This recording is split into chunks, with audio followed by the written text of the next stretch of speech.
اللہ ایک مثال بیان کرتا ہے کہ ایک شخص ہے جس میں کئی آدمی شریک ہیں مختلف مزاج کے، اور ایک آدمی پورے کا پورا ایک شخص کا غلام ہے۔ بھلا دونوں کی حالت برابر ہے؟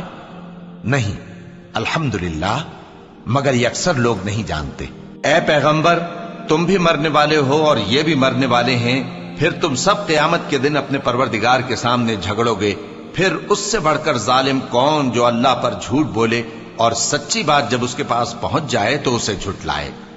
کیا جہنم میں کافروں کا ٹھکانہ نہیں ہے؟ اور جو شخص سچی بات لے کر آیا اور جس نے اس کی تصدیق کی، وہی لوگ متقی ہیں۔ وہ جو چاہیں گے ان کے لیے ان کے پروردگار کے پاس موجود ہے۔ نیکوکاروں کا یہی بدلہ ہے، تاکہ اللہ ان سے برائیوں کو جو انہوں نے کی دور کر دے اور نیک کاموں کا جو وہ کرتے رہے ان کو بدلہ دے۔ کیا اللہ اپنے بندے کو کافی نہیں؟ اور اے